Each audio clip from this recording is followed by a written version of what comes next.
लोग धनबाद में क्यों पॉपुलर हुए? आज क्यों कोई नेता हमारे सामने खड़ा नहीं हो पाता है? क्योंकि उनके कलेजे में वो जान नहीं है, और साफ शब्दों में कहा जाए तो उनके पास कलेजा नहीं कलेजी बचा है। इसलिए सांसद विधायक उनको चुनिए जो कम से कम वीडियो के फोन लगा दें कि वीडियो साहब थोड़ा देख लीजिएगा मामले को। अगर मोदी जी डायरेक्ट फोन लगा देंगे तो उन्हीं को चुनिए, हम कुछ नहीं अगर हैं। और साथ ही साथ मीडिया के कर्मी अगर हैं तो उनका धन्यवाद करते हैं। पुलिस कर्मी भी आज सुरक्षा के दृष्टिकोण से हम लोग के साथ चल रही है, उनका भी हम धन्यवाद करते हैं। तो आज गढ़वा या फिर यूं कहिए पलामू प्रमंडल की धरती में हम लोग इसीलिए आए हैं, एक आस के साथ आए हैं, एक उम्मीद लेकर आए हैं कि जिस विचारधारा को हम लोग धनबाद बोकारो जैसे जिलों में स्थापित कर रहे हैं, उस विचारधारा की स्थापना पलामू प्रमंडल के 3 जिला में भी हो। और ये इसमें हम लोगों का कोई निजी स्वार्थ नहीं है। पहला बात आप लोग जान ले, अगर निजी स्वार्थ रहता तो जब लोकसभा का चुनाव हो रहा था हमें दोनों पार्टियों ने ऑफर किया था लोकसभा लड़ने के लिए, और है कि हम किसी एक सीट का चयन कर सकते थे और उस सीट को निकाल सकते थे पार्टी के हैसियत से। वैसे भी सांसद बनना, विधायक बनना आज के डेट में हार्ड नहीं है, आज के डेट में लीडर बनना हार्ड है। आज कोई भी अगर किसी पार्टी में चला गया, बीजेपी कांग्रेस, तो नो डाउट उस पार्टी का ऑलरेडी पहले से वोटर है। आप वहां भ्रष्टाचारी को टिकट दें, घुसखोर को टिकट दें, कमीशन खोर को टिकट दें या कामचोर को टिकट दें, लोग ध्यान नहीं देते हैं, वो सिर्फ पार्टी का सिंबल ध्यान देते हैं और उसे जिता देते हैं। तो आज के डेट में विधायक सांसद बनना बड़ा आसान है। अगर कठिन पूछे तो लीडर बनना, लीडर यानी जनता के बीच स्थापित होना। तो अगर हम लोगों की मनसा जरा भी होती अपना व्यक्तिगत स्वार्थ, तो हम लोग किसी भी पार्टी में चले जाते हैं, लोकसभा का चुनाव लड़ते हैं और शपथ ग्रहण का समारोह भी हो चुका होता। लेकिन हमारा मकसद है झारखंड के उस जनमानस को हक अधिकार दिलाना, इस झारखंड के उस तमाम लोगों के हक अधिकार को संरक्षण देना जो आज कई वर्षों से, दशकों से सताए जा रहे हैं। आज उन पर बात करने वाला कोई नहीं, आज उनके लिए लड़ने वाला कोई नहीं। इसलिए हम लोगों ने अपने स्वार्थ पर कहीं चर्चा ना करते हुए हमने एक संघर्ष के रास्ते को चुना कि भले ये रास्ता कठिन है, ये रास्ता लंबा है, ये रास्ता कांटों से भरा हुआ है, लेकिन हम लोग पीछे नहीं हटेंगे और जैसा भी हो इस झारखंड के जनमानस के लिए, उन्हें उनके अधिकार के लिए हम लोग संघर्ष करेंगे। देखिए बहुत सारे वक्ता और बहुत सारे आप लोग भी जो यहाँ पर इस सभागार में उपस्थित हैं, शायद आपको लग रहा है कि नहीं टाइगर भाई जब धनबाद बोकारो में कार्यक्रम करते हैं तो हजारों लाखों की संख्या में लोग होते हैं, पलामू में आए। पहली बात मैंने बार बार कहा, विचारधारा के लिए संख्या मायने नहीं होती। और कभी भी अगर आपको ऐसा लगे कि हमारे पास संख्या नहीं है तो हमेशा कभी भी काउंटिंग कीजिएगा तो इंसान की गिनती कभी 1 2 3 4 नहीं की जाती है। एक बात हम आपको बताना चाहेंगे कि अभी भी अगर किसी इंसान को गिनना हो तो आप 1 2 3 करके उनकी गिनती कभी नहीं कर सकते। इसीलिए अगर जो लोग यहाँ बैठे हैं आप उनको 1 2 3 में मत गिनिएगा। उनकी अगर गिनती करनी हो तो हम लोग और एक गिनती जानते हैं, उसको हम लोग बोलते हैं इकाई, दहाई, सैकड़ा, हजार, 10,000, लाख।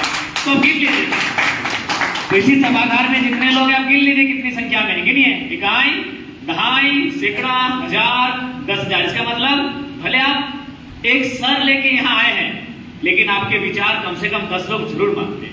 आपके घर वाले हो, आपके गांव वाले हो, आपके मोहल्ले वाले हो, आपके टोले वाले हो, आपके बचपन में पढ़ने वाले प्राइमरी के मित्र हो, सेकेंडरी के मित्र हो, हायर एजुकेशन के मित्र हो, या फिर कॉलेज वाले फ्रेंड हो, या फिर कहीं आप ड्यूटी करते हैं वहां के कलीग हो, जरूर ऐसे लोग हैं जो आपके विचारों को मानते हैं, जो आपके विचारों के साथ समर्थन करते हैं। वो हो सके साधन संसाधन नहीं होने के कारण आपके साथ नहीं आ पाते हैं, आपके साथ उस कार्यक्रम तक नहीं जा पाते हैं, लेकिन आपके विचारों के साथ है। इसीलिए इसमें कभी निराशा जाहिर मत कीजिएगा कि आप संख्या बल में कितने हैं, क्योंकि इंसानों की गिनती इकाई, दहाई से गिनी जाती है, आप इस सभागार को गिन सकते हैं। और सबसे महत्वपूर्ण बात, मैंने आपको बड़े करीब से सुना, बड़े करीब से मैं यहाँ की भौगोलिक चीजों को भी जानने का प्रयास मैंने किया, यहाँ की समस्याओं से मैंने परिचय होने का प्रयास किया। और देखिए समस्याएं हैं, नो डाउट जो समस्याएं धनबाद बोकारो में है उन्हीं तर्ज पर यहाँ भी समस्याएं हैं, लेकिन हमारे पास वहाँ मांस है, हमारे पास वहाँ एक मजबूत संगठन है। हमारे वहां अगर कोई एक व्हाट्सएप में स्टोरी लगा देता है तो हजारों की संख्या में लोग उस स्थल में पहुंच जाते हैं। तो सबसे पहला काम हमें यहाँ का क्या करना होगा कि मास लेवल तक पहुंचना होगा। उस तक पहुंचने के लिए हमें अपने संगठन का विस्तार करना होगा। लोगों के जो मुद्दे हैं उन मुद्दों में हमें जागरूकता फैलानी होगी। लोगों के मुद्दों के साथ हमें छोटे छोटे स्तर में कार्यक्रम करने होंगे। छोटे छोटे स्तर में चाहे धरना हो, शांतिपूर्ण तरीके से प्रखंड आवास में हो, किसी माइंस के विषय को लेकर हो, जिला कार्यालय में हो, उनके मुद्दों के साथ हमें आगे बढ़ना होगा। और जब हम जनता के भरोसे को जितने में कामयाब होंगे, जैसा अभी फिलहाल धनबाद बोकारो की परिस्थितियां हैं, तो नो डाउट लोग आशीर्वाद देने के लिए आगे आएंगे। देखिए, लोग बदलाव चाहते हैं, ऐसा बात नहीं है कि आप लोगों को दोषी देंगे कि नहीं आप बदलाव नहीं चाहते हैं। वो बदलाव चाहते हैं, लेकिन सवाल है कि बदलाव चाहते हैं तो किनके माध्यम से।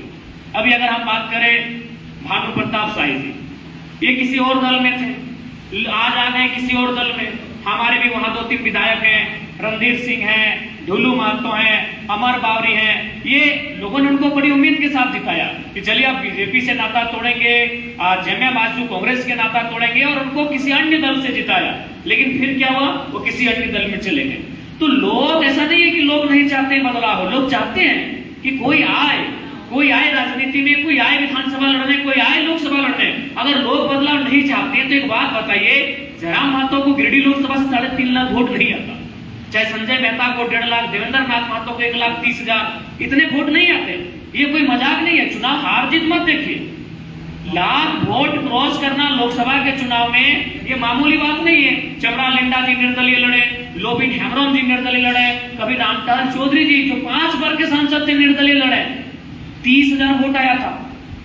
आज लिंडा जी का वोट पता कीजिए, लोबिन जी का वोट पता कीजिए कितना आया। कोडरमा से भी एक जेएमएम के दिग्गज नेता निर्दलीय लड़े, हमारे मनोज जी से उनका कम वोट आया था, 20 की 22,000 वोट आया था। तो ऐसी परिस्थिति में हम लोग को 3.5 लाख वोट मिला।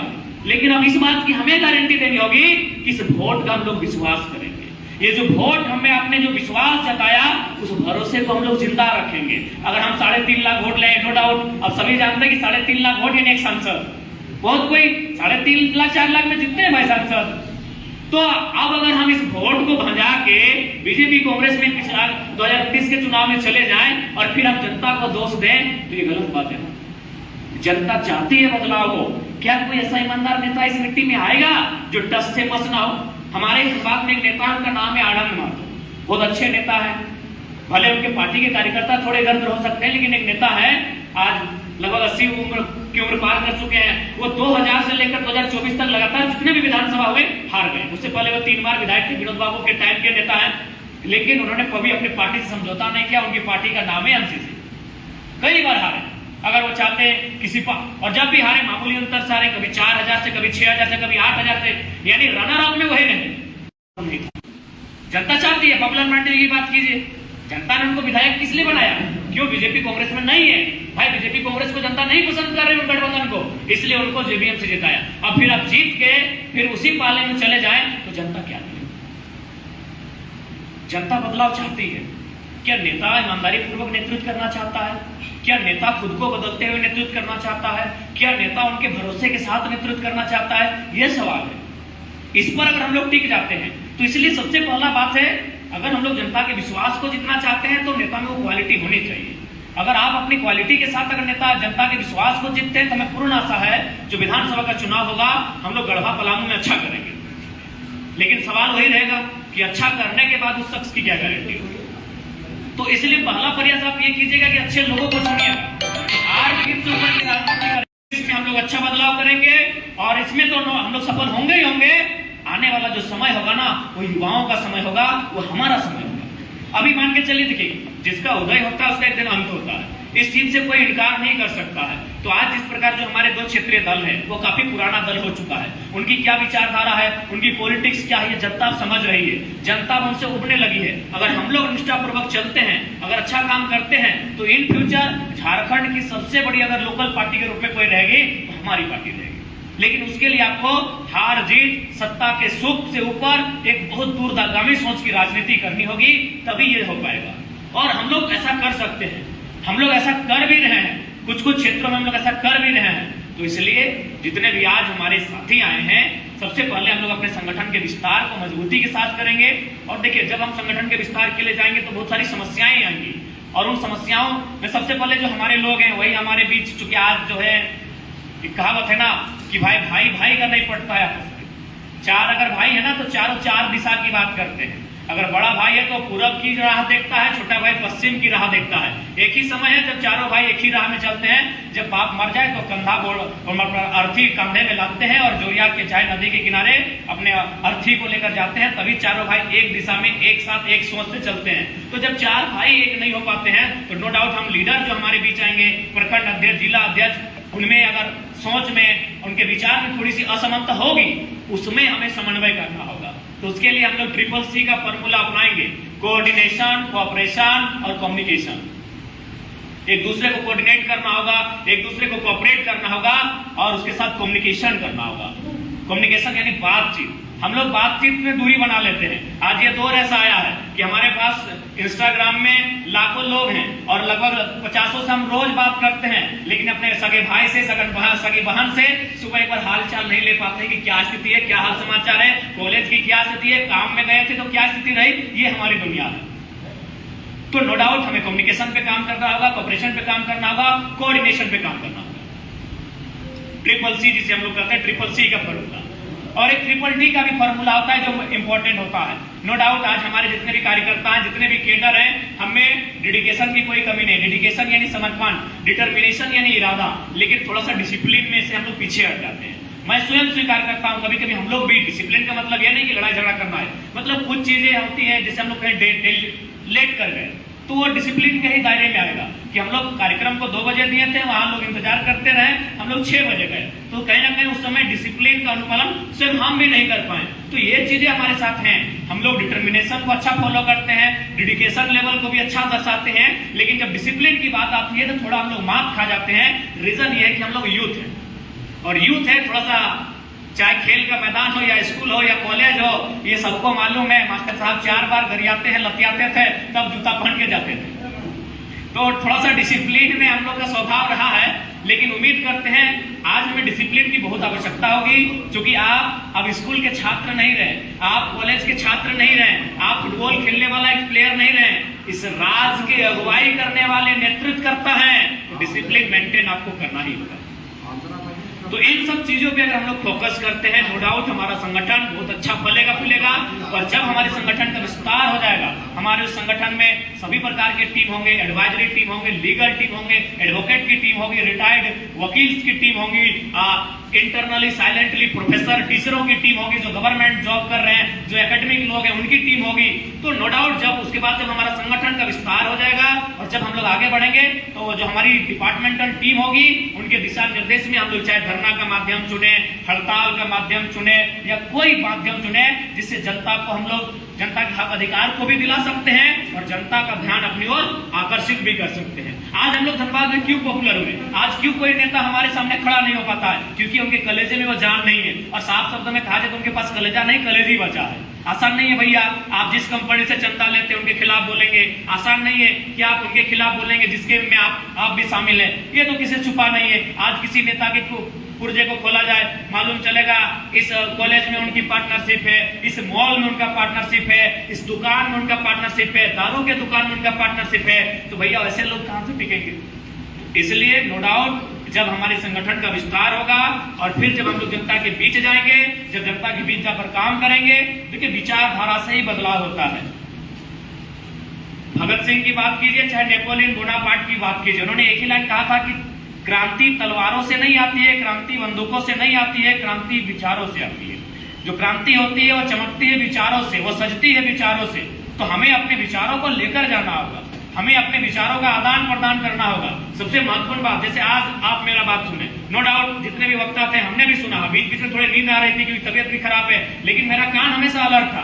तो इसका मतलब है कि हम लोग एक दूसरे को सुनना भी हमें होगा, ऐसा नहीं कि केवल हम बोलेंगे। अब देखिए सुनने से भी एक फायदा है, विचारों का आदान प्रदान इसलिए फायदा है कि मान के चलिए हमारे जेब में 500 रुपए है और आपके जेब में 500 रुपए है, चलिए हम बदल देते हैं। आप चाहे आपके पास 1000 रुपए है, हम इसको बदल देते हैं। बदले में क्या होगा, आपके पास भी 500 बचेंगे और मेरे पास भी 500 बचेंगे। लेकिन अगर हमारे पास विचार हैं और उन विचारों को बदल देते हैं, मेरे पास 500 विचार हैं, आपके पास 500 विचार हैं, तो कितना बचेंगे, मेरा भी 1000 हो जाएगा, आपका भी 1000 हो जाएगा।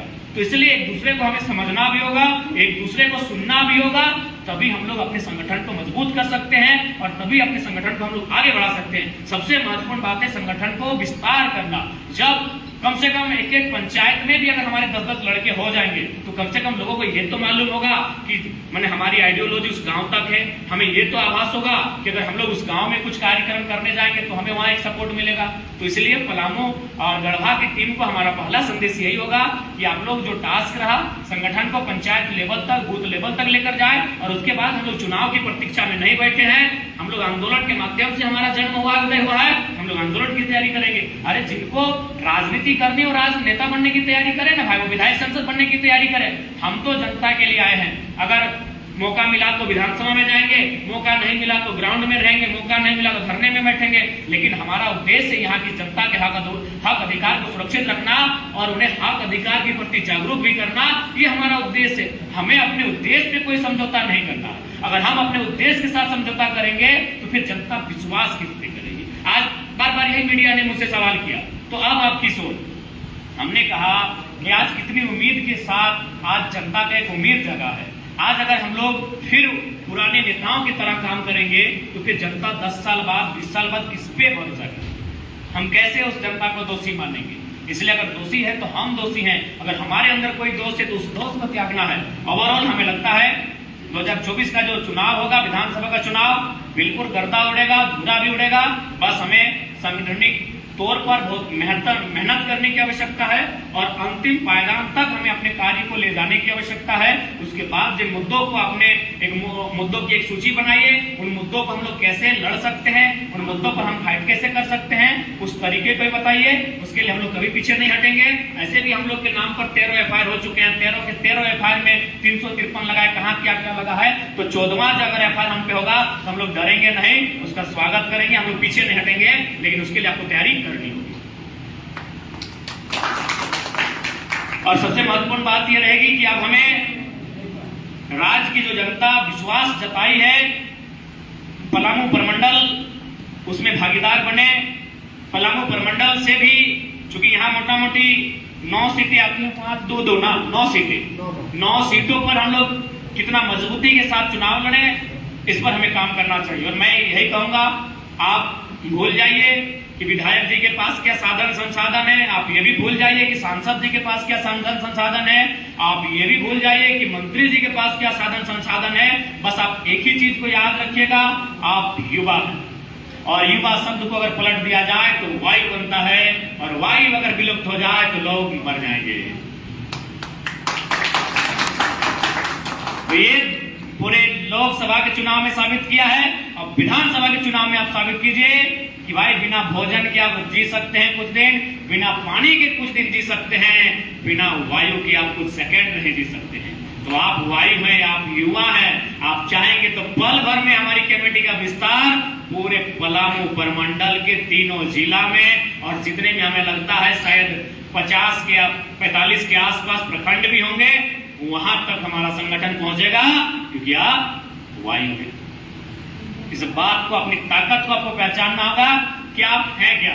आप अपनी ताकत को भूल जाते हैं। आप अपनी ताकत को कहां दिखाते हैं? नेताजी के साथ गुफ्तगू करते हैं कि हाँ नेताजी से गुफ्तगू की है, नेताजी के साथ एक फोटो खिंचाते हैं, नेताजी एक फोन उठा लिए तो आप गर्व महसूस करते हैं, आप थाना प्रभारी को गुलदस्ता लेकर जाते हैं, फोटो खिंचा लेते हैं तो गर्व महसूस करते हैं, आप मंत्री जी के काफिले में अगर आपको इशारा कर दिया तो आप मन में लड्डू फूटने लगा। अरे नहीं भैया, आप युवा हैं। आज भी मेरे स्टूडेंट मुझसे मिलते हैं तो कहते हैं कि सर आप जो बचपन में क्लास में बोलते थे ना, आप कर दिए। बोले क्या क्या बोलते थे ना सर? आप बोलते थे ना कि अगर कोई एसपी का नंबर अगर आप अपने मोबाइल में रखते तो ये बड़ी बात नहीं है, आप कुछ ना हो और फिर भी एसपी आपका नंबर अपने मोबाइल में रखेगा, ये बड़ी बात है। और रखते हैं, किसी संवैधानिक पद पे नहीं है लेकिन हमारा नंबर रखते हैं। तो आज हमारे स्टूडेंट कहते हैं कि आप जो कहते थे कि कभी हमेशा किसी भीड़ का हिस्सा मत बनो, आप भी कुछ ऐसा काम करो कि उस भीड़ में आपको लोग सुनने आए, आप वो सारे काम को कर रहे हैं सर। तो लाइक दैट हम यही कहेंगे कि युवाओं को अपनी ताकत को पहचानना होगा। आज युवा कहाँ है? झंडा ढोना है, युवा आगे आए, नारा लगाना है, युवा आगे आए, गाड़ी में पेट्रोल भर के रैली करना है, युवा आगे आए। तो विधायक बनना है तो युवा पीछे काहे रहेंगे? काहे रहेंगे भाई? विधायक बनने में युवा पीछे? यही नेता लोग कहते हैं ना, युवाओं को आगे आना चाहिए। देश तभी बदलेगा जब युवा राजनीति में आएंगे, और जब युवा राजनीति में आते हैं तो ये नाराज हो जाते हैं। तो इसलिए अब युवाओं को अपने माइंडसेट को बदलना होगा। हमें थोड़ा सा अभिमानी ना सही, स्वाभिमानी बनना होगा। हमारा कुछ स्वाभिमान होना चाहिए। हम अपने स्वाभिमान को नेताजी के साथ एक चाय में गिरवी रख देते हैं कि हम नेताजी से चाय पी लिए, घंटा चाय। हमें थोड़ा स्वाभिमानी बनना होगा। आज हम स्वाभिमानी नहीं है, इसीलिए आज हमारी ये दशा है। आज सही बात है, मेरा भी मानना है कि लोकतंत्र की खूबसूरती ऐसी हो कि सांसद महोदय